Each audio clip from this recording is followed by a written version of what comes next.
Okay, we're getting in a lot of news right now, and right now Navjot Singh Sidhu's wife is presently speaking. We'll just go straight and listen in. जिसमें different political parties को भी बंदा belong करता है। मैं एक individual personality हूँ, अपने इलाके लिए काम कर रही हूँ और मैंने काम के सिवाय कोई मुद्दा नहीं उठाया। मेरे अमृतसर ईस्ट के गेट पे 7 करोड़ का गेट बन रहा है एंट्रेंस पे, और उसके साथ की राइट एंड लेफ्ट कॉलोनीज हैं जिसमें सीवरेज, सड़कें, इंडस्ट्रियल एरिया जो बिना स्ट्रीट लाइट के चल रहा है। तो मेरी तकलीफ तो होगी ना कि वो 7 करोड़ दे दो आप लोगों की गलियां बनाने में, आप मेरे साथ चलो, मैं आपको ऑन ग्राउंड दिखाती हूँ कि वहाँ पे सीवरेज नहीं है, रोड्स नहीं है, स्ट्रीट लाइट्स नहीं है, और वहाँ पे शहर की सबसे बड़ी इंडस्ट्री है। तो 7 करोड़ का एंट्रेंस गेट जरूरी है कि नीचे जहाँ पे लोग रहते हैं नर्क में, उनका नर्क दूर करना। पीने का पानी नहीं है, घरों में अपने पंप लगाए हुए हैं, ट्यूबवेल्स बिल्कुल बैठे जा रहे हैं। तो क्या पैसे मांगने या अपने लोगों के इंसाफ के लिए लड़ना, क्या ये पाप है? क्या ये एंटी पार्टी एक्टिविटी है? आपको लगता है कि सिद्धू जी ने जो कुछ कहा है बादल सरकार के खिलाफ, मुख्यमंत्री बादल और सुखबीर बादल जी के खिलाफ, उसकी वजह से देखो पॉलिटिक्स में सब कुछ चलता है। पॉलिटिक्स में हर इंसान को डेमोक्रेसी, उसको राइट है, और वो अब कुछ भी नहीं है, उसके पास कोई पार्टी पोस्ट ही नहीं है, तो वो अपना इंडिविजुअल लेवल पे जो भी बोले। मैं बोलूं खड़ी होके, मैं सोशल इश्यूज पे बात करती हूँ। मैंने कभी इनको ऐसे वो किया, हमेशा आंसर दे देते हैं मेरी बेटी है ऐसी कह रही है, ऐसा कुछ नहीं होता। तो ऐसा कुछ नहीं होता दिखाने के लिए लाई हूँ कि यही कुछ होता है। ये तो छोटी सी फोटोग्राफ्स हैं, मेरे पास तो डायरी भरी पड़ी है। और ये जलील करना, और कमाल है एडमिनिस्ट्रेशन, IAS ऑफिसर्स, DC, ये लोग भी, इनमें भी जमीर खत्म हो गई है कि ये भी वहां से भाग जाते हैं डर के मारे कि ऊपर से फोन आए जो डर के मारे भाग जाओ, पैसों को ये कर दो। This is not democracy, this is dictatorship. Dictatorship की बात करें, MLA जिस तरह से 2 दिन से अंदर रहे, वो कहीं ना कहीं सवाल निशान उठा रहे थे, भाई जो उन्होंने बोलना था वो नहीं बोला गया, तो बिल्कुल गलत बात है। मैंने अपनी फेसबुक पेज पे डाला है, किसी भी MLA को फोर्सिबली उठा के लेके जाना। अरे 16 लाख करोड़ का मुद्दा उठाया उसने, राजस्थान को पानी क्यों दिया? तो जिस पंजाबी को पंजाब से प्यार है तो हमें तो पैसा चाहिए ना, तो क्यों नहीं ले रहे? तो क्यों उसकी प्रॉपर डिस्कशन क्यों नहीं होती? अगर ये MLAs भी हैं, ये भी इलेक्टेड MLAs हैं, कोई बात रखना चाह रहे हैं, उसकी हेल्दी डिस्कशन करो, उसमें हूटिंग करके उसको रोका जाए। एक MLA बोल रहा है, उसमें बाकी MLA क्यों बोले? अगर विधानसभा में डिसिप्लिन ही नहीं है तो यहाँ पे हम 10 घंटे बिताने क्यों आते हैं? क्या काम करने आ रहे हैं? क्या काम की बात होती है? अगर मैंने अपनी बात रखनी है, मुझे बाहर खड़े होकर आपसे बात करनी पड़ रही है। मैं सुबह से देख रही हूँ कि मुझे बादल साहब मिले, मैं उनको कहूँ कि मेरे साथ ये हो रहा है, वो झूठा सा फोन भी कर देंगे।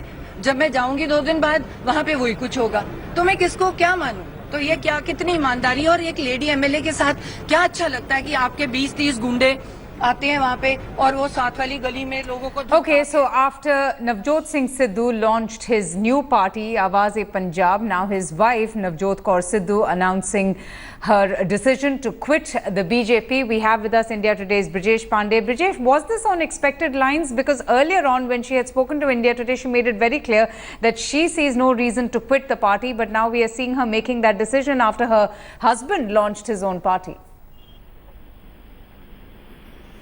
Brijesh, can you hear me?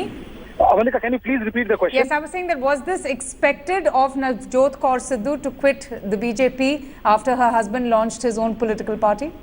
Well, absolutely. I think the party had all inkling about her impending decision to quit, because ever since Navjot Singh Sidhu had parted ways with the BJP, her remaining with BJP or her quitting BJP was just a matter of time.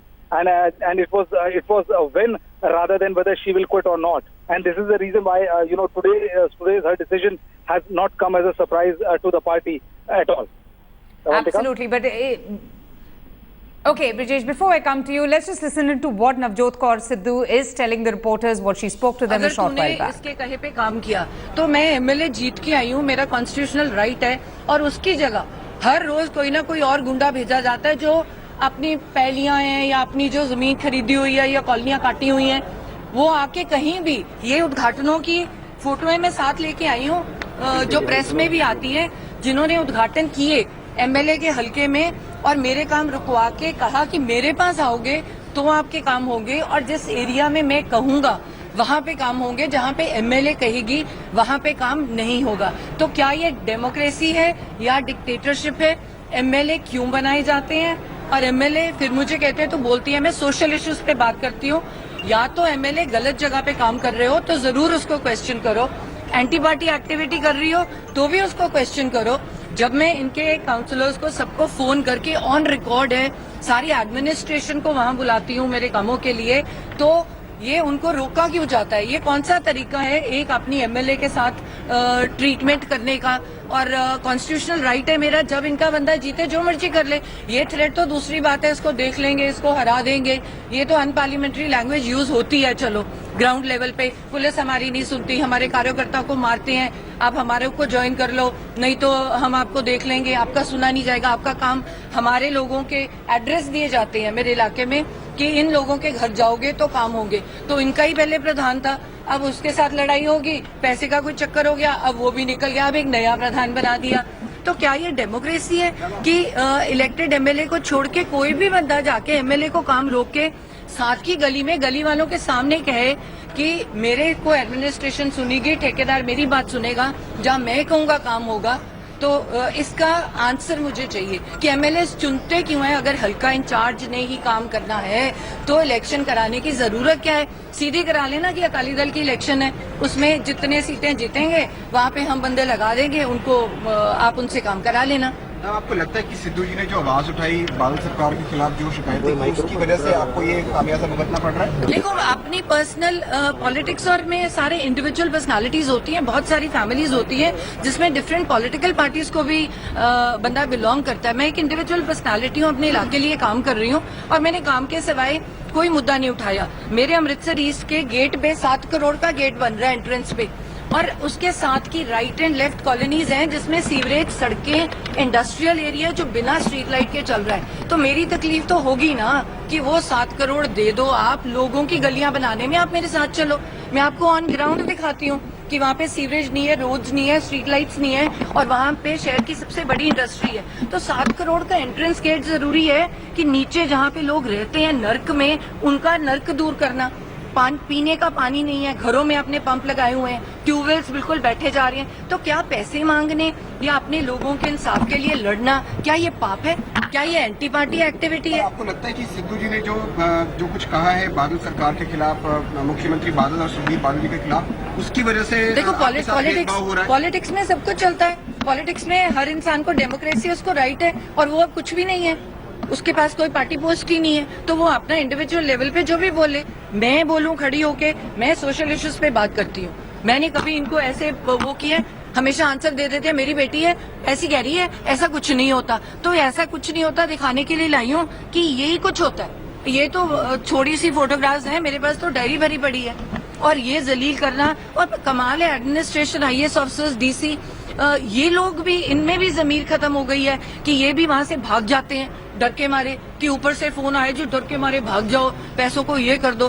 This is not democracy, this is dictatorship. Dictatorship की बात करें, MLA जिस तरह से 2 दिन से अंदर रहे, वो कहीं ना कहीं सवाल निशान उठा रहे थे, भाई जो उन्होंने बोलना था वो नहीं बोला गया, तो बिल्कुल गलत बात है। मैंने अपनी फेसबुक पेज पे डाला है, किसी भी एमएलए को फोर्सिबली उठा के लेके जाना। अरे 16 लाख करोड़ का मुद्दा उठाया उसने, राजस्थान को पानी क्यों दिया?